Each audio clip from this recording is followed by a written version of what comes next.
You keep it quiet, we say it loud. The things you hide, we're calling out. Double lies and blurred lines, love that cuts, truth that bites.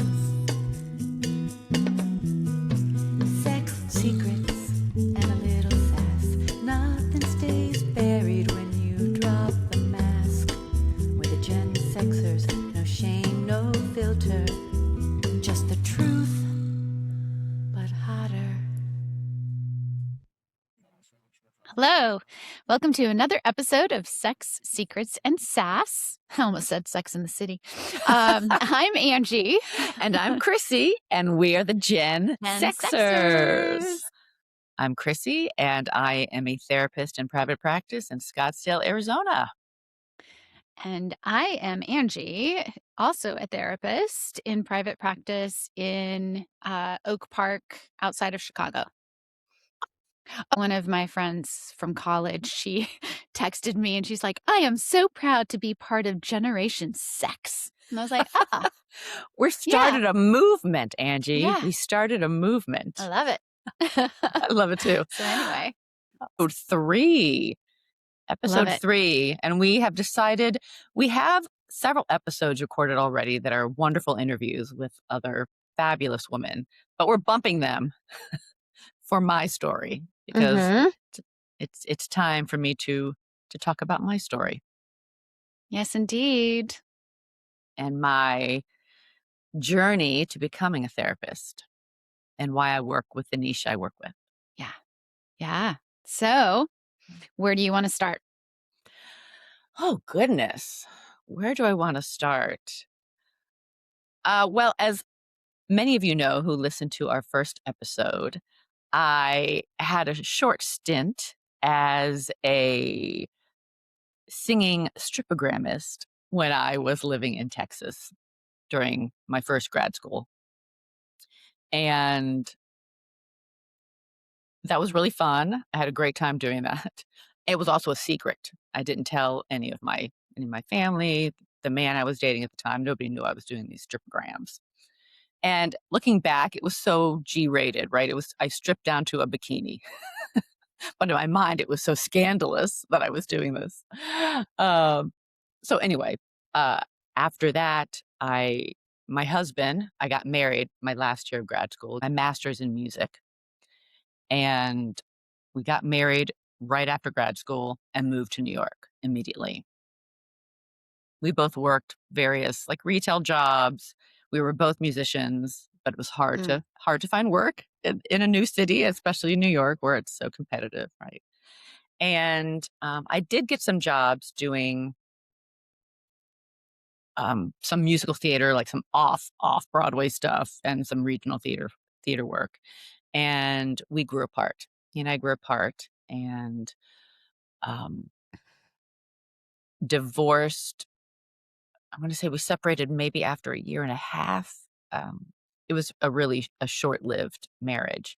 Yeah. And I moved out of the apartment we were renting and found my own apartment. And obviously things got more expensive living on my own. I can't even imagine. Yeah. Yeah. So I moved into my own apartment. At that time, I was temping. It paid the best out of anything, and I didn't want to wait tables.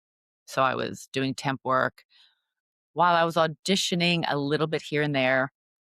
I will go back a little bit in grad school, because this is important. In grad school, getting my music degree, I was studying with a Metropolitan Opera singer, retired opera singer. Wow. And I specifically auditioned for her to get into the program, and she accepted me into the program. I also got a full ride to grad school, and I was a teaching fellow. And I taught music history and music appreciation. And it was my first semester, towards the end of my first semester in grad school, and I was in a lesson with her. And she told me in that lesson that I would never make it as a singer, that I basically was horrible, and she didn't know how I got into the program, She or didn't remember you from your Well, audition? thank you. I had been studying with her for the whole semester, right? But she told me that I would never make it as a singer, that I was bad, and how did I get into the program? I hope you don't have a scholarship. And as she's telling me these, she's blind, by the way. She was legally blind. Like, lady, you're the one who So, right, accepted me. right. And that's what I'm thinking in my head. I wanted to scream at her, "You accepted me. I auditioned for you specifically. And yeah, I do have a scholarship here," right? Like I wanted to say these things, but I was dumbstruck, right? She was berating me. And again, she was blind, so she could not see that the tears were streaming down my face. I was choking back the sobs because I was devastated. Floored that this woman who had admitted you to the program was now telling you that You you're suck. terrible. Mhm. That's like a And gut punch. Like, I'm it feeling was it in my yeah. oh. And every time I tell that story, I tear up because it's so visceral, right? It was so devastating. And I remember just turning on my heels when she was done berating me and left her studio. I can't remember if I went right to the music office that same day or the next day and told my advisor what happened and that I would never be stepping foot in her studio again. And I didn't. And then I had to take an Gosh. incomplete for that semester. I didn't study the next semester and I waited for a new professor to come in uh, the following year. And I had to double up on everything and I had to do 2 recitals in 1 Oh my year. gosh. Um, and I Wow. graduated. I graduated and the damage was done, Mm. right? I already in my mind had taken in what she said and realized I'm never going to make it as a professional classical singer, opera singer. And I do remember one thing she said in that conversation was, "Maybe you could do musical theater. Maybe I could do that if I wanted to still perform." And so that was kind of in my head that maybe I'll do that. So when I did move to New York, that's why I kind of pivoted and started doing musical theater, even Yeah. though I had very little experience in it at that point. So that's important to know, right? So I'm in New York with this degree that I don't think I'll ever use because this woman had wounded me greatly, right? And I was freshly divorced and trying to make money in the city. So I remember coming off a show and realizing, oh, now I have to go back to temping. And that just felt so soul crushing to go Oh back my into an gosh. office. Yes, because you had toured a little bit with that show. I had just done a show in Connecticut, a professional equity show in Connecticut, and come back from that. And what a letdown. If any of our listeners have ever done any kind of theater work or performance when you are with a group, I did it in, I don't know, was I in high school, middle school? But just that sense of family because Hmm. you're with each other so much and you just, oh my gosh. And then to come back and go, oh, I'm going Yeah, to go to an office and yeah, and file, type, answer phones. mhm. And I felt I have a master's degree, and I'm sitting Yes, here with that too. answering phones and pushing papers, basically. Ugh, yeah. And I was lonely. Like you mentioned, I just came off this fantastic opportunity, the show with a little family for 3 months, Mhm. and then back to my lonely apartment and doing a job that I hated. I remember sitting in my apartment, in my kitchen, and I had the Village Voice. It was a publication in New York, a paper publication. This was the late '90s. And I had this thought, you know what? Maybe I'll go back to doing singing stripograms. So I looked in the back of the paper where all the adult ads were looking for a job like that. Well, let me tell you, there were no job advertisements for singing stripograms in New York. But I did see a whole other slew of ads. And one that really caught my eye was sensual massage. I don't think it was called that in the ads, but it said massage, no sex, no experience necessary. Hmm. And that just intrigued me. Massage, no sex. And I just kind of filed that away in the back of my mind. And it was maybe a couple weeks later, and I was cast in a student film. There was a woman that I met through an audition site, and we were talking one day after filming a scene or two, and talking about how difficult it was to be an artist in New York, making a living, and not having to wait tables, right? Or temp in my case. And she told me about the world of sensual massage. She was this really cool bohemian chick, very open about sex. And she told me about this job that she had in sensual massage. And I was very naive. She told me about this place where she worked in the Village in New York, where it was a two-woman massage, so four-handed massage for men. And she gave me the number of her boss that ran the place. It was a woman who ran this place, and I was very intrigued. So I got on a phone call with her, and she asked me to describe myself. This is before cell phones. I think cell phones were just coming out. I don't know, late 90s. So I described myself, and she said, "Great, I need a blonde." Okay. So she set me up on a shift. I showed up nervous as heck because I really didn't Wow. know what to expect other than what this other woman had told me. Right, right. But in my mind, I just kept telling myself, I'm acting, right? I'm going in and I'm acting. Oh, It was a yes. role, right? That's And so I get down to this beautifully appointed studio apartment in the Village.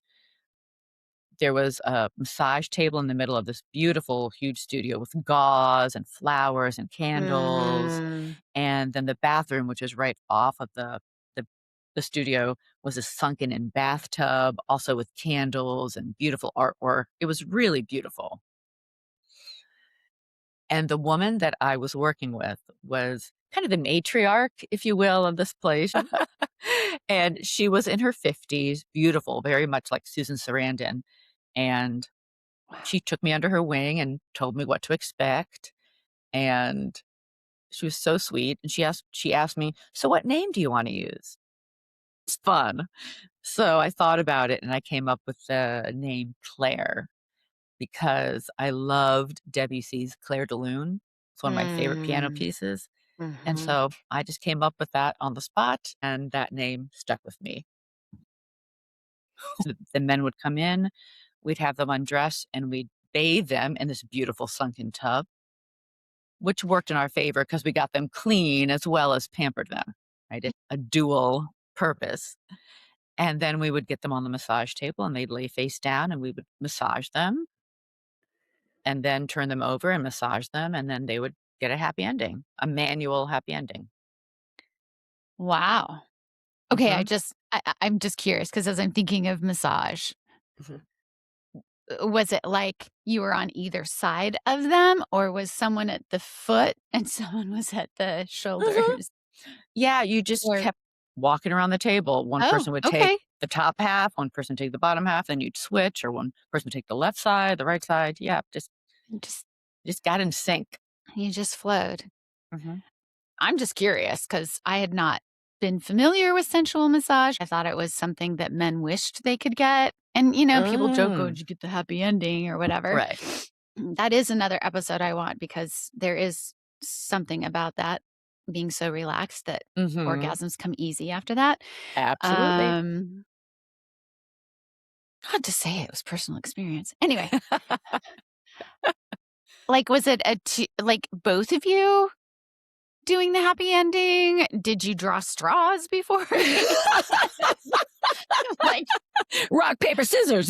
who gets to do it? Who has Dun, to dun. do it? Right. Well, I do remember for the first at least several massages, I didn't do anything. I just Mm. I just let the other woman do it.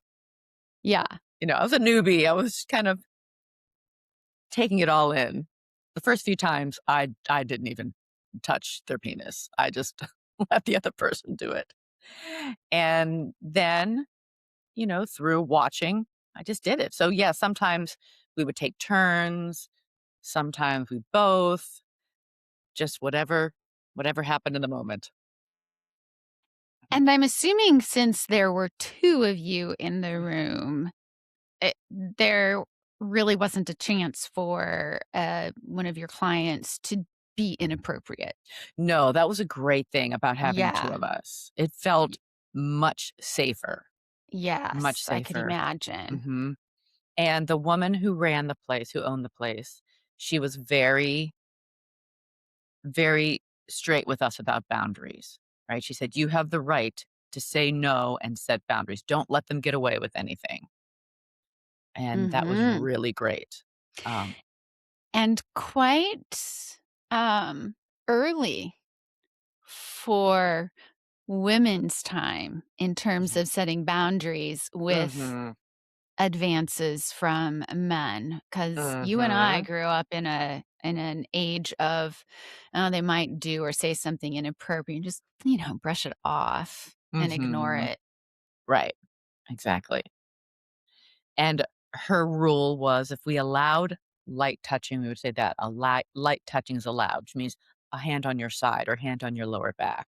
That did not mean you could touch us anywhere you want.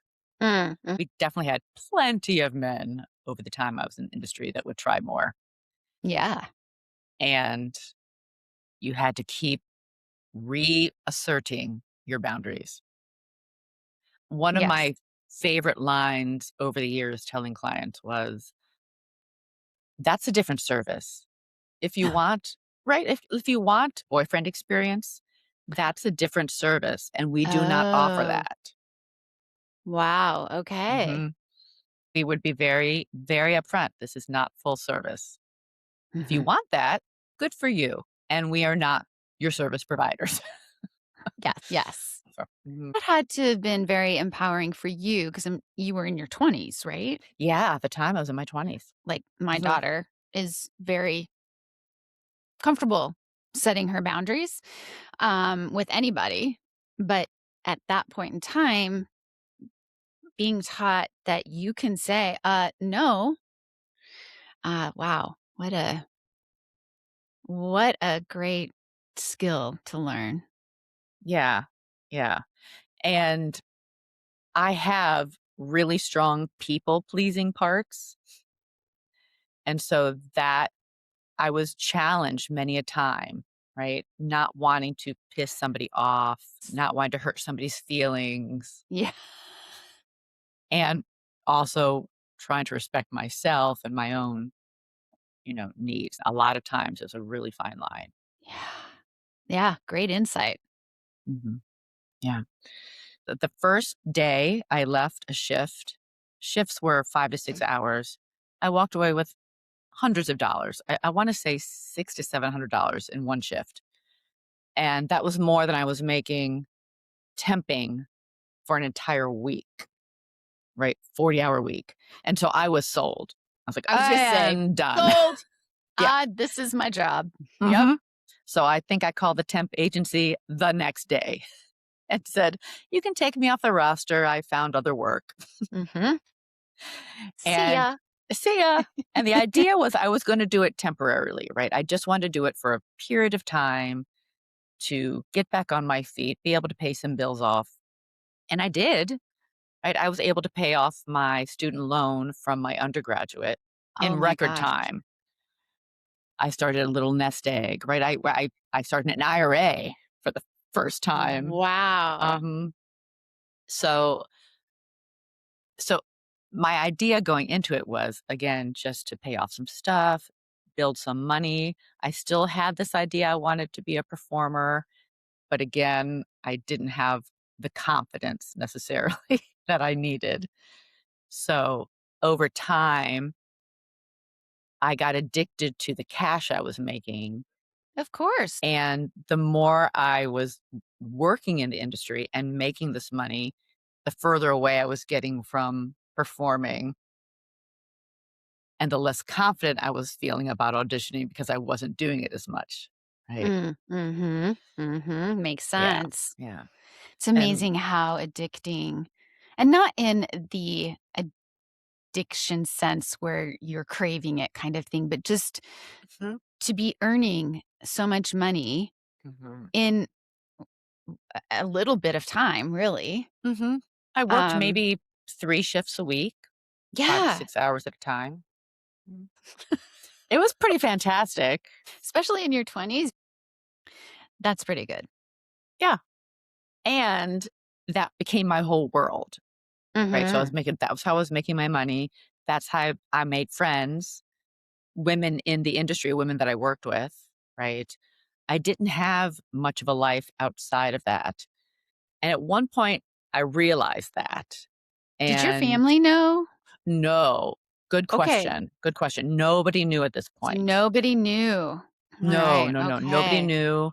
The only people that knew were the women that I worked with and the clients, obviously, the clients, but So what did you tell when your parents were like, "For work?" Like, "Haven't heard about temping. many audition." Okay, I temping. was still Still temping. temping. That was the Okay. best answer because I was always in a different location, right? Because when I was temping, I was in this office for a day or 2 or that office for a week, right? So I was always moving around Uh-huh. and I could just make up where I was. Got it. Yeah. Yeah. And that didn't feel great. Like, it didn't feel great to have to lie. I chose to keep that a secret because of the fear of being judged Mhm. and the fear of being told I was crazy, the fear of being told I needed to quit because I knew I wasn't going to. So I kept that to myself. And that was really hard, right? And that's why the friendships within the business were so important because those people knew, right? Right. And then at And it some didn't point I judge. realized that I missed performing. I needed that outlet. And so I saw an ad in I think it was definitely one of the newspapers for musicians. And there was a band that needed a female singer. Now, I had never been in a band before. Never. But I thought, I'm gonna audition. And so that was really exciting to be Holy cow. chosen to be the singer in this band. It was a great group of boys, of men, and I had a really fun time doing that, and as the months went on in that, I started a relationship with one of the musicians, Mm. and I didn't tell him what I did, and that was the first time I had been in a relationship since my divorce, and so now I'm navigating, "Ooh, now I'm in a relationship, and this is a secret." Yeah. And so what was that like? Because I know that's a lot of who you work with in your practice Mhm. are Mhm. women who are living this double life. Yep, So what was it exactly. like for you? Ooh, it was scary at times, right? There was always a part of me that was fearful of being found out. And whenever I was asked what I did, I always had this panicky feeling, always. That stuck with me for years, actually. And actually, it stuck with me until recently when I came out and started telling my story because I that was such a secret part of my life that when people ask me, "What did you do before you became a therapist?" Or what I it's such a panicky feeling I have. Not anymore, but I can access that right now. I'm feeling that panic. Yeah, So I hated it. I hated it for all the years I was in that industry. I hated when people asked what I did. When my story was something completely different, right? I worked as a temp. That was yeah, furthest from the truth, right? So, yeah, it didn't feel great, and yet I knew that I had to do it in order to protect myself. It was out of protection, right? Just of not course, wanting yeah, right? yeah. Yeah, and you were in New York, so I don't know, I think, I think people in general, if they're more, open-minded, they are willing to hear more about that and not be so judgmental, but there are Mhm. still a number of people who, Mhm. um, just like, even when I tell people what I do and who I work with, women who Mhm. have been in relationships outside of their marriage. They're like, "What?" And it's almost Mhm. like, "Why would you work with someone like that?" Yes. Yes. I get that a lot Yeah, and when I so, say my niche. Mhm. for you, it's just even you didn't want that. Why would you do that? Dang, if people knew how easy it was to make that much money. Yes. And I wasn't ashamed of it. I really wasn't. I wasn't ashamed Yeah. of what I was doing because, again, I had my boundaries and it was a service. You weren't doing And anything wrong. These people were right, consenting and paying you and wanting it. right, right. So, yeah. And it was an illegal service, right? So there was that piece to it. Mm. And it's so interesting looking back because when I was in the work, I never considered myself a sex worker. It just wasn't, it didn't seem like that's what it was. Looking back, I recognize it was sex work. But in at the time, it just felt like the sensual service, right? You're making your clients happy. Mhm, mhm. Yeah. And actually, I was told because we didn't offer full service, right? There was no sex. Um, they couldn't. The police could not arrest you for doing massage if you had a massage license. So that's how they would get girls, women in the industry. You'd get arrested Oh, for massage without a license. okay. So, Interesting. which is Hmm. why a couple years after I started in the industry, I went back and got my massage certification, my massage license. Mhm. So, and at that point, I had moved out of the city and was living in Philadelphia. But I digress. So, I was living in the city. I was doing this for a few years. I was in this relationship, and then 9/11 happened. Oh, wow. You were there. Yeah, I was there. Yeah, and oh, I remember that day so clearly. I do too. I know, yeah. I mean, any of us that were alive for that Mhm. can remember that day. And I know my parents were panicked because they were trying to reach me, and all the networks were so overtaxed that day. They couldn't reach me for a while. And as far as they knew, I was still temping. And I had temped at the World Trade Center multiple times over the time I Oh, did temp. wow. So I can't Okay. imagine that panic. No, Yeah. yeah. So after 9/11, within 2 weeks of that, I was burglarized Mhm. in my apartment, and that was devastating, really devastating. And I fell into depression, like, both those things happening so close together. I fell into this really deep depression and realized that I wanted to be closer to family. I was just so lonely. Spontaneous decision to move out of New York and go to Philadelphia because at the time my brother and his first wife and my nephew lived in that area and I thought, "Oh, I'm really close to my brother. I'm really close with him. I want to move somewhere where I can be at least close to family." So I moved there with a thought of I'm going to just commute into the city. It's an hour and a half drive. I will still Oh come into my the city. gosh. Mhm. 'Cause I wanted to continue making the money. Yeah. So, that didn't last very long No, it seems because that's doable until you do it a few until times you and you're do like, it. "Mm-mm." Not great. Yeah. I decided, "You know what? I'm gonna put up my own ad." I knew of this site called Eros. It's a site for adult services, Mm. escorts, massage, BDSM, you name it, just all bunch of different adult services. And I knew about it because the woman in New York had started advertising. Prior to that, she would advertise in magazines and newspapers. Okay. That's what you did back then. Yeah, yeah. But now that the World Wide Web existed, she would advertise on Eero. So I already knew about it. And I thought, I'm just going to put up an ad here in Philadelphia. And I immediately got calls. Immediately. Immediately. Wow. So I just Wow. hung up my shingle.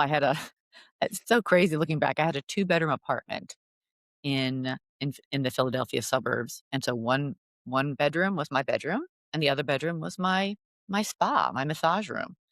And I had a massage table in there and candles and beautiful decorations, and it was like a little oasis in there.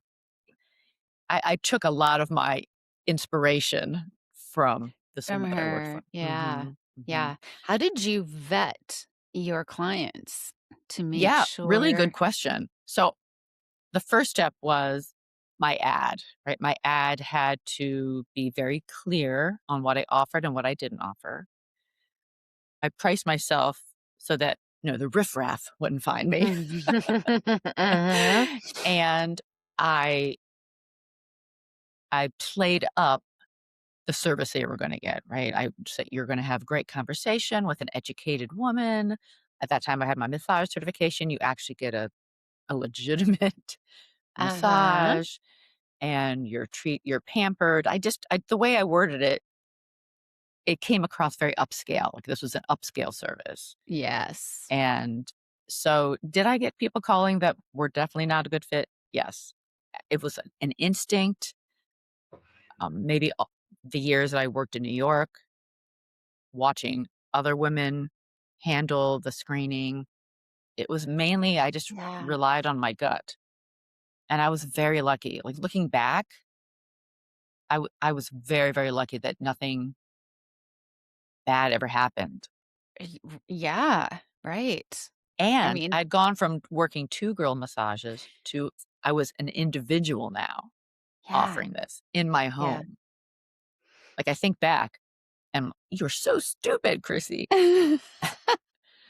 And I did it and it was I don't know, it was a different time. Different time, yeah, but I know of massage therapists that do Mhm, their, work out of their home. Like, even my mhm, husband has gone to a woman's home mhm. to, get his massage. So, it's not unheard of. You don't know who's coming in the door. I That goes through my mind now Mhm, more than I mhm. think it would've, 20, 30 years ago. Yeah, I just think it was a yeah, a a different place. I don't know, more mm, trusting. yeah, I was definitely trusting. Yeah. I was definitely I think also because I I felt like I held the power in a way, Mhm. right? Mhm. It was my place, my home. I would only see people during daylight hours, like Mm. regular daylight hours. I've lived in a complex. If there's I would just scream, right? I had Yes. ideas of what I could do if I needed to. Right, okay. Luckily, I never, Yeah, nothing ever happened, but I was yeah. Were very, you ever very lucky. tempted to date any of them? Ooh, really good question. I say no until I did. My rule was never date a client, right? That was a Yeah, rule that I was kind of taught early on in the industry, and also I didn't want to date a client. Just felt like that was a conflict of interest, kind of like we don't date clients now as you're right. therapists, right? Yes, It was kind of an yes. ethical, right? An ethical standard in the central massage business. Mhm.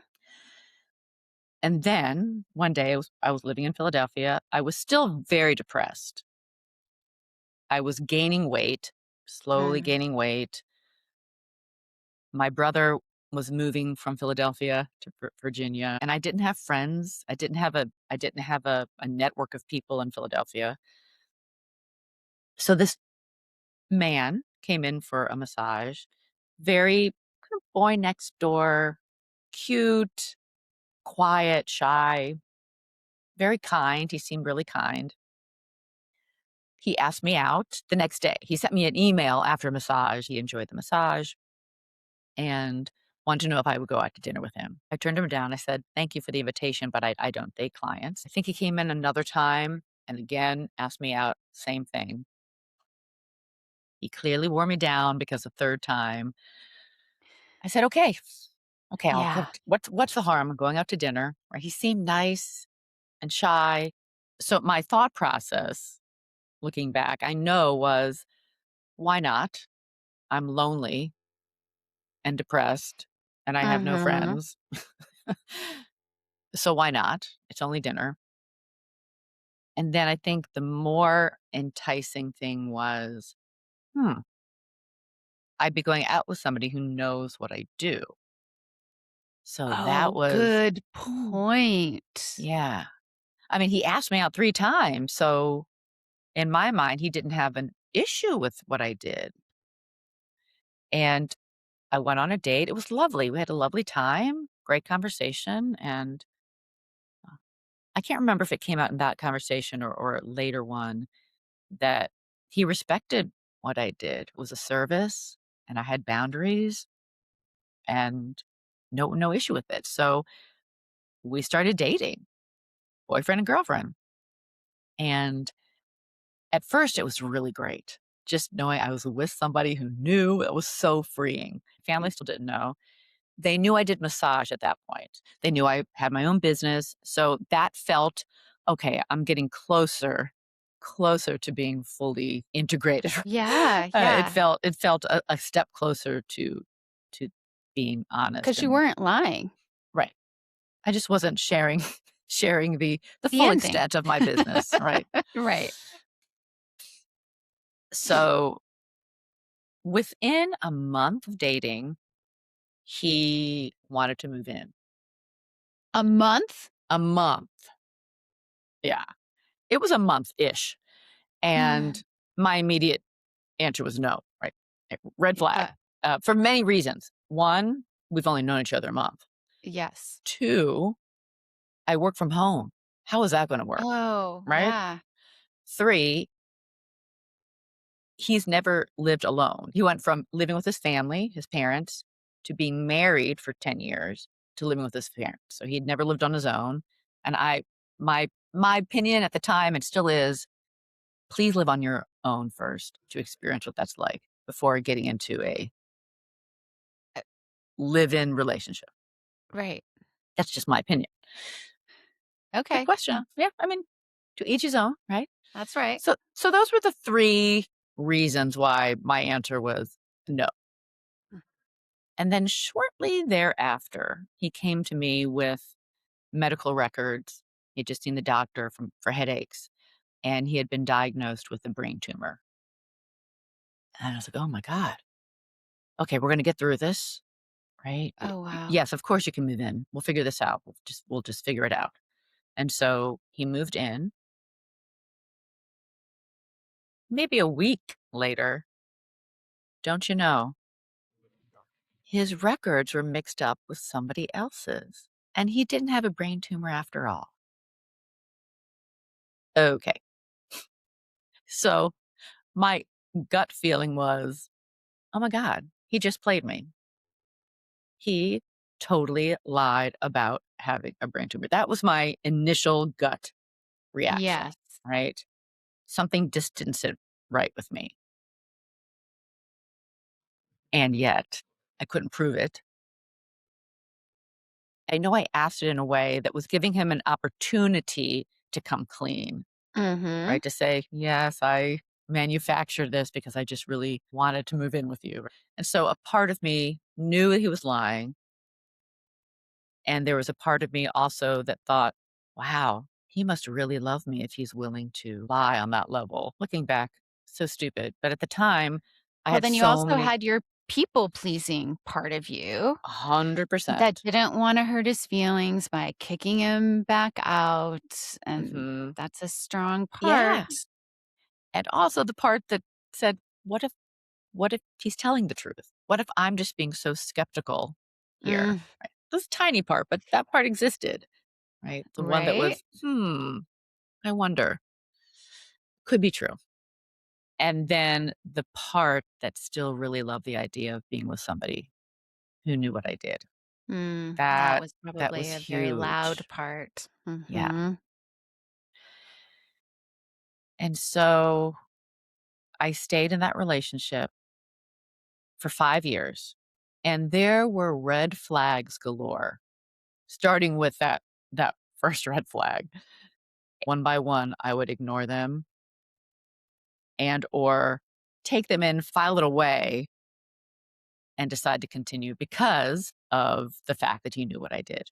Mhm. And what started out in early on in our relationship as I'm so proud of you and I don't judge what you do and I think it's wonderful, slowly over time turned into, well, who else would put up with this?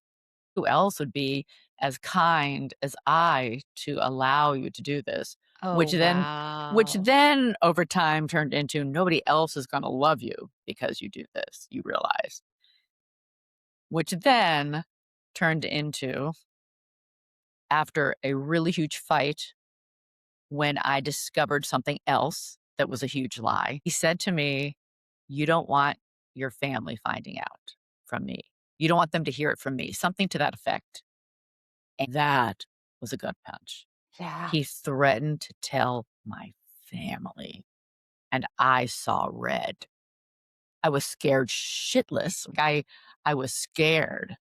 And so I'm going to stop this portion, part 1 of Krissy's story right here. What? It's a cliffhanger, y'all. Did not know she was gonna do that. I Means that, you gotta tune in again next week because we do a new episode every Wednesday. So, on Wednesdays, middle of your week, when you need a little pick-me-up, a few laughs, some education. You know, it's not lost on me that we decided that Wednesdays would be our release date.